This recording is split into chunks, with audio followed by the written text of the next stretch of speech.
Hello and welcome student, स्वागत है आप सभी का इस नई वीडियो में। मेरा नाम है नीलकमल सिंह। पिछले 11 से ज़्यादा सालों से मैंने उन बच्चों को पढ़ाया है जिन्होंने नीट और जेई जैसे प्रेस्टिजियस एग्जाम में ऑल इंडिया रैंक 100 हासिल करी है, जिसमें ऑल इंडिया रैंक 1 भी शामिल है। केवीएस और एनवीएस की नई वैकेंसीज आई हैं। ये वैकेंसीज का इंतजार सभी बच्चों को बहुत टाइम से था। मैं इस वीडियो में फिजिक्स के सिलेबस के लिए बात करूंगा। पीजीटी फिजिक्स की जो केवीएस और एनवीएस में वैकेंसी है, वो बच्चे जो फिजिक्स के लिए प्रिपरेशन करना चाहते हैं उसके सिलेबस का डिस्कशन हम इस वीडियो में करेंगे। आप अगर फिजिक्स की प्रिपरेशन करना चाहते हैं तो आप इस चैनल से जुड़े रहिए। आइए शुरू करते हैं। तो सबसे पहली चीज है जो इसमें पढ़ने योग्य वो है यूनिट्स एंड मेजरमेंट। ये आपका पहला चैप्टर है। इसके अंदर आप देखेंगे तो सिंपल जो सिस्टम ऑफ यूनिट्स का डिस्कशन है, ऐसा यूनिट फंडामेंटल्स जो 7 यूनिट्स अपन फंडामेंटल यूनिट्स जो होती हैं, सिग्निफिकेंट फिगर है, और उसके बाद फिजिकल क्वांटिटीज का डायमेंशन एनालिसिस है। तो एकदम बेसिक बेसिक चीज है। ये सभी हम आने वाली क्लासेस में पढ़ेंगे। उसके बाद मोशन इन स्ट्रेट लाइन की बात कर लिए तो मोशन इन स्ट्रेट लाइन में देख लेंगे कि जो भी आपका एनसीईआरटी का सिलेबस है एज इट इज यहाँ पर लिखा हुआ है। Frame of reference, motion in straight line, elementary concept of differentiation. आप डिफरेंशिएशन इंटीग्रेशन यहाँ पर इंपॉर्टेंट रोल प्ले करेगा, क्योंकि इससे आगे फिजिक्स में इसके बिना आप नहीं पढ़ सकते हैं। Uniform, non uniform, instantaneous velocity, VT graph, XT graph, और अपने पास यूनिफॉर्मली एक्सेलरेटेड मोशन के लिए जो भी अपने पास रिलेशन है वो सारे के सारे। मैं इससे रिलेटेड जितने भी पीवाईक्यू हैं वो पीवाईक्यू चैनल पर डिस्कस करूंगा, तो आप लोग चैनल से बड़े जुड़े रहिएगा। और इसकी लाइव क्लासेस भी अपन जल्दी स्टार्ट करेंगे। मोशन इन प्लेन की बात कर लेंगे तो यहाँ पे मोशन इन प्लेन में आपके जानते ही हैं आप, एक तो इसमें वेक्टर का कंपोनेंट है पूरा।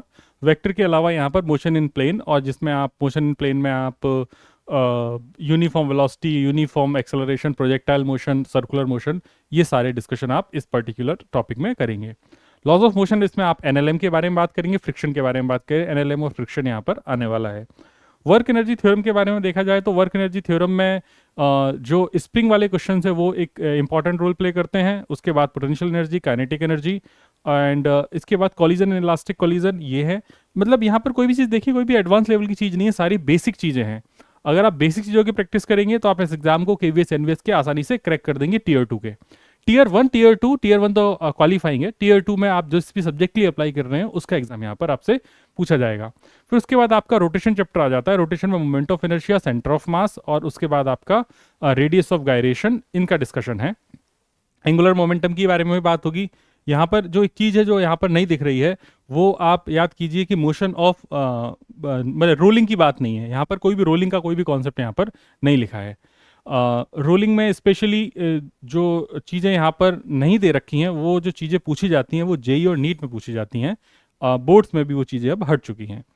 ग्रेविटेशन की बात करिए तो ग्रेविटेशन में केपलर्स लॉ है, और केपलर्स लॉ के अलावा ग्रेविटेशनल पोटेंशियल एनर्जी है, और escape velocity, orbital velocity satellite की, जो कि आप लोगों को, अगर आप थोड़ी सी भी आपने 11th-12th में पढ़ा है तो ऑर्बिटल वेलोसिटी और एसके वेलोसिटी आप लोग जानते हैं। वो वेलोसिटी जो वेलोसिटी देने के बाद ग्रेविटेशनल फील्ड को छोड़ के चला जाए, एसके वेलोसिटी कहलाती है। ऑर्बिटल वेलोसिटी, जिस वेलोसिटी से सैटेलाइट किसी भी प्लेनेट के चारों तरफ घूम रहा है, उसको अपन ऑर्बिटल वेलोसिटी बोलते हैं। फिर मैकेनिकल प्रॉपर्टीज ऑफ सॉलिड है, stress, strain, elasticity, Hooke's law, Young's law, bulk modulus, Poisson's ratio, elastic energy. Fluid में आपके प्रेशर आ जाएगा, पास्कल्स लॉ आ जाएगा, विस्कोसिटी आ जाएगा, स्टोक्स लॉ आ जाएगा, बर्नौली थ्योरम आ जाएगी, एंड इसके अलावा जो अपन एंगल ऑफ कांटेक्ट की बात करते हैं, ड्रॉप वाला, वो आ जाएगा, कैपिलरी एक्शन आ जाएगा। ये सारी की सारी इसमें चीज़ें हैं। इसमें आपका एक टर्मिनल वेलोसिटी भी आएगी। टर्मिनल वेलोसिटी 2/9 वाला जो फॉर्मूला था ना, 2/9 r square, 2/9 rho minus sigma r square g upon eta. Eta is the coefficient of viscosity, वो वाला। फिर थर्मल प्रॉपर्टीज ऑफ मैटर की बात कर लेंगे तो यहाँ पर अगेन सीपीसीवी की बात होगी, heat, temperature, thermal expansion, MS delta T वगैरह वाली बात होगी, एंड लेटेंट हीट की बात होगी, स्पेसिफिक हीट की बात होगी। और यहाँ पर रेडिएशन से जो एनर्जी जाएगी उसमें आप देखेंगे तो ब्लैक बॉडी रेडिएशन है, वीन्स डिस्प्लेसमेंट लॉ है, स्टीफन्स लॉ है। वीन्स डिस्प्लेसमेंट लॉ आपको याद आ रहा होगा, है ना, lambda T is equal to b. फिर थर्मोडायनेमिक्स की बात कर लेंगे। थर्मोडायनेमिक्स में आपके जीरोथ लॉ आएंगे, first law, second law. Second law में ज़्यादा चीज़ें नहीं पूछते हैं यहाँ पे। सेकंड लॉ तो सिर्फ ऐसा बातचीत करने के लिए ही है। मतलब सेकंड लॉ वैसे देखा जाए तो जो उसका, जो अगर आप फर्स्ट लॉ आता है उसके बाद आपके सारे जितने भी चार्ल्स लॉ, वाइल्स लॉ, वो सारे जितने भी लॉज हैं वो सारे के बेसिस पर ही सेकंड लॉ का डिस्कशन हो जाएगा। आइसोथर्मल, एडियाबैटिक, रिवर्सिबल प्रोसेस है। यहाँ पर आपको कोई भी आपको इंजन नहीं दिखाई दे रहा होगा। इंजन वजह से हीट इंजन वगैरह का कोई भी डिस्कशन यहाँ पर नहीं है, तो ये अच्छी बात है। इजी इजी चीज़ें हैं। Behaviour of perfect gases and KTG, मतलब काइनेटिक थ्योरी ऑफ गैसेज की बात कर लेगा। तो यहाँ पर भी जो क्वेश्चन आते हैं जनरली इक्विपार्टीशन ऑफ एनर्जी, मतलब डिग्री ऑफ फ्रीडम के करस्पॉन्डिंग जो एनर्जी आती है F/2 kT, उसकी बात कर लेंगे। और उसके बाद मीन फ्री पाथ वगैरह के फॉर्मूले रहते हैं। बाकी इसमें और कुछ ज़्यादा, इसमें पर्टिकुलर केटीजी में कोई बहुत ज़्यादा खतरनाक चीज़ नहीं होती। ऑसिलेशन और एक वेव, ऑसिलेशन वेव, आप ऑसिलेशन अलग चैप्टर है, वेव अलग चैप्टर है, अगर आपको याद हो तो। ऑसिलेशन और वेव में, चलो ना प्रभु, हाँ, ऑसिलेशन और वेव में आप देखेंगे तो ऑसिलेशन में आप SHM के बारे में पूरा डिस्कशन है, और वेव में सारी टाइप की वेव का डिस्कशन है। यहाँ पर रेजोनेंस के बारे में भी बात इन्होंने नहीं लिख रखी है। Transverse, longitudinal wave, speed, travelling, displacement, progressive wave, principle of superposition, wave, reflection wave, standing wave, string, organ pipe, fundamental mode and harmonic beats. अगर इसने ऑर्गन पाइप की बात कर दी, फंडामेंटल मोड, हार्मोनिक बीट्स की बात कर दी, तो पक्की बात है रेजोनेंस तो यहाँ पर इंक्लूड हो ही जाएगा। उसके बाद आप क्लास 12 वाले सिलेबस में आ जाएंगे। क्लास 11 का सिलेबस खत्म हो गया। क्लास 12 में आप देखेंगे तो इलेक्ट्रिक चार्जेस एंड फील्ड्स आएंगे। इलेक्ट्रिक चार्जेस एंड फील्ड्स में आप सारी बेसिक चीज़ें हैं। डेरिवेशंस तो आपको याद रखना ही नहीं है, क्योंकि ये सारा का सारा जो है वो ऑब्जेक्टिव ही है।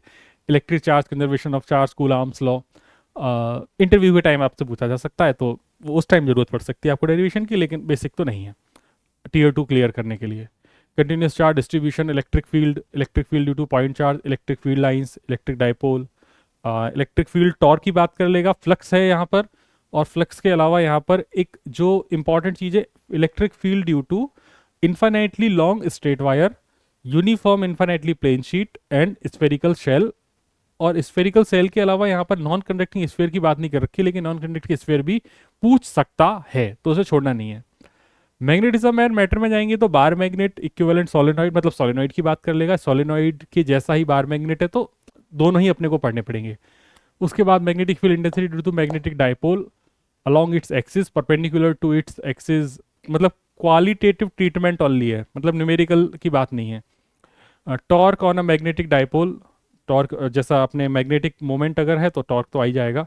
मैग्नेटिक फील्ड लाइंस का डिस्कशन है, मैग्नेटिक प्रॉपर्टीज है, डाई, पैरा, फेरो, और उसके अलावा उसके एग्जाम्पल्स हैं। फिर EMI और AC की बात कर लेंगे।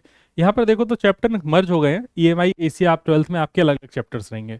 तो EMI की बात करेंगे, Faraday's law, EMF, Lenz law, और इस पर बेस्ड क्वेश्चंस होंगे। LCR सर्किट और रेजोनेंस, पावर। एक रेजोनेंस ध्यान रखना, एक वेव में भी रेजोनेंस है और एक रेजोनेंस यहाँ पर है AC में। तो ये दोनों जो रेजोनेंस है, AC जनरेटर और ट्रांसफार्मर, तो ये सारा जो डिस्कशन है ये AC का है, और ऊपर वाला EMI का है।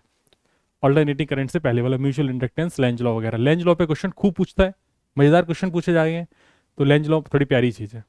इलेक्ट्रोमैग्नेटिक वेव में बहुत ज़्यादा नहीं लोड है, ये इंपॉर्टेंट नहीं है। इलेक्ट्रोमैग्नेटिक वेव से शायद कोई क्वेश्चन आए। इसमें डिस्प्लेसमेंट करंट के बारे में डिस्कशन होता है, छोटा सा है। एंड इलेक्ट्रोमैग्नेटिक स्पेक्ट्रम, जो कि डेटा बेस्ड होता है, तो इसमें बहुत ज़्यादा यूजेस नहीं है इसके। रे ऑप्टिक्स एक इंपॉर्टेंट चैप्टर है। रे ऑप्टिक्स में अगर देखेंगे तो reflection of light, spherical mirror, plane mirror नहीं है सिलेबस में, ध्यान रखना। Spherical mirror, mirror formula, reflection of light, TIR, optical fibre, TIR optical fibre से ही आ जाएगा, Snell's law, reflection of spherical surface, lens, thin lens, lens maker formula, magnification, power of lens, combination of thin lens. Optical instrument में microscope और telescope दोनों हैं, तो भैया दोनों की मैग्नीफाइंग पावर भी अपने को याद करनी है, प्रिज्म में भी याद करना है, क्योंकि प्रिज्म है। वेव ऑप्टिक्स में हाइगन्स प्रिंसिपल है, reflection, refraction, plane wave front का है। प्रूफ ऑब्वियसली पूछ नहीं सकता, ऑब्जेक्टिव में क्या ही पूछेगा। Laws of reflection, refraction using Huygens principle, interference, YDSC है। YDSC पूरा मैं पढ़ा दूंगा आपको, कोई टेंशन नहीं है। एंड इसके बाद यहाँ पर देखो तो डिफ्रैक्शन सिंगल स्लिट का बहुत छोटा सा है, सस्टेंड, वो भी सेंट्रल मैक्सिमा के लिए डिस्कशन है, मतलब डिफ्रैक्शन डिटेल में नहीं है। इसके अलावा मेलस लॉ यहाँ पर नहीं है बिल्कुल भी, मेलस लॉ आपको नहीं दिख रहा होगा। और पोलराइजेशन के बारे में भी कोई डिस्कशन नहीं है, तो मज़ेदार चीज़ हो गई, मतलब काफ़ी चीज़ें हट गई हैं जो भले ही 12th के NCERT में दे रखी हैं, उसके अलावा भी कम कर दिए हैं इन्होंने। डुअल नेचर और रेडिएशन मैटर की बात करेंगे तो डुअल नेचर में आपका photo electric effect, dual nature तो थ्योरी है। Photo electric effect, hertz and Lennard observation, Einstein, photo electric equation, particle nature of light, experimental study of PEE, wave nature of particle and de Broglie wavelength, या de Broglie की जो भी relation है lambda is equal to h/p से जो भी आते हैं। एटम और न्यूक्लियाई में अल्फा स्कैटरिंग एक इंपॉर्टेंट चीज़ है, याद रखनी है। ये थ्योरी में भी पूछी जाएगी, मतलब थ्योरी के वाले क्वेश्चन में भी पूछ सकता है। ऑब्जेक्टिव में जो थ्योरी वाले क्वेश्चन आते हैं उनकी बात कर रहा हूँ। रदरफोर्ड मॉडल, बोहर मॉडल, सारे के सारे मॉडल्स हैं। nth ऑर्बिट की radius that is r is equal to n square r naught, जो वैल्यू आती है आर नॉट की 0.529 एंगस्ट्रॉम वो है। वेलोसिटी एनर्जी इन सब की वैल्यू याद रखनी है जेड के हिसाब से। हाइड्रोजन लाइन स्पेक्ट्रा है, मतलब लाइन वाला पार्शन वो सारे के सारे। एंड और आप जो composition and size of nucleus, nuclear force, mass energy relation is equal to mc square, mass defect भी है, binding energy per nucleon, variant, fission, सब कुछ है भाई। और फिर आज सेमीकंडक्टर में काफ़ी चीज़ें हट गई हैं। सेमीकंडक्टर में भाई आपके एक तो रेक्टिफायर सारे रेक्टिफायर नहीं होगा इसमें, यस नहीं है। रेक्टिफायर के अलावा जो आपके 0111 वो वाली वो भी चीज़ नहीं है। एनर्जी बैंड्स हैं सेमीकंडक्टर में, इंसुलेटर, इंट्रिंसिक एक्सट्रिंसिक थ्योरी है पूरा, पीएन टाइप थ्योरी है। आईवी कैरेक्टरिस्टिक भी आपकी थ्योरी में पढ़ा दिया जाएगा, reverse bias and application of junction, diode as rectifier. ओ भाई सिलेबस में एप्लीकेशन है, application of junction, diode rectifier, मतलब आपका half wave rectifier, full wave rectifier भी सिलेबस में है। तो क्या नहीं है, तो आपका जो 0110 वो नहीं है, लॉजिक गेट्स, और लॉजिक गेट्स के अलावा जो आप इसके अलावा पढ़ते थे एनपीएन ट्रांजिस्टर वो भी नहीं है। तो वो चीज़ें हट गई हैं, नए वाले सिलेबस में भी नहीं है और उन्होंने यहाँ पर भी नहीं दी हैं। तो ये सारी चीज़ें अपन फिजिक्स की पीजीटी के लिए पढ़ने वाले हैं। आप लोग मस्त चैनल को सब्सक्राइब कीजिए और लाइव क्लास को अपन स्टार्ट करेंगे। Thank you very much.